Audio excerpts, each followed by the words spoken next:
A teacher is helping cops with inquiries into the death of Loch Lomond human remains victim Graham Wright. The man's terraced home in Stonehouse, Lanarkshire, has been the focus of cop activity for the past week. Now, it's emerged the householder has links to a 36-year-old man who was staying at a property in Rutherglen where officers have quizzed neighbours over Graham's death, and also the case of missing busker Lewis Cuthbert, 25, of Straven.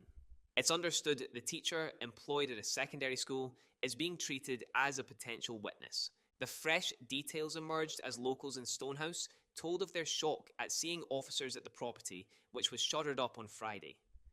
A source said, "The police were at the teacher's home for about 3 days last week, and now there are steel frames covering the windows and doors. Everyone around the neighbourhood is on high alert, but nobody seems to know exactly what's happening. It seems he was close to someone the police are taking an interest in." We can reveal the same house was vandalised in recent weeks amid claims the man whose home was searched in Rutherglen was responsible. The Scottish Sun has uncovered court papers that show the 36-year-old was the subject of a court order banning him from approaching the teacher's home.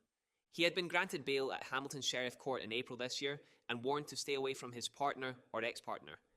However, this month he pleaded guilty to breaching the terms of the order between September 8th and 15th this year. He was granted bail and will be sentenced next month.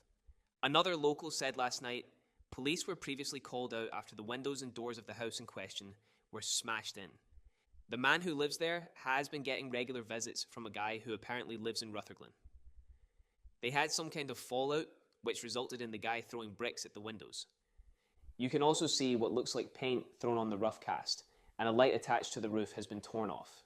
It's a real worry, and I've been making sure my doors are locked. Murder cops probing the discovery of human remains in Loch Lomond are searching a flat linked to another missing person inquiry. The one-bed property in Rutherglen, near Glasgow, has been the focus of intense police activity since 38-year-old Graham Wright was found near Firkin Point at the beauty spot on Saturday, September 13th. The Scottish Sun has learned officers previously quizzed neighbours of the same flat about missing busker, 25-year-old Lewis Cuthbert, who was last seen on August 4th. This week, stunned neighbours told of their shock at being quizzed over two separate missing person cases. Detectives first visited the property last month to ask locals if they'd seen missing busker Lewis of Straven, Lanarkshire. There are growing fears for his safety. Weeks later, on September 13th, the remains of Graham Wright were discovered at Firkin Point. The vulnerable 38-year-old had been missing from his home in the city's Gorbals district since August 20th. In the days that followed the grim discovery, officers returned to the flat to ask neighbours if they'd previously seen tragic Graham, whose death is being treated as unexplained by Police Scotland.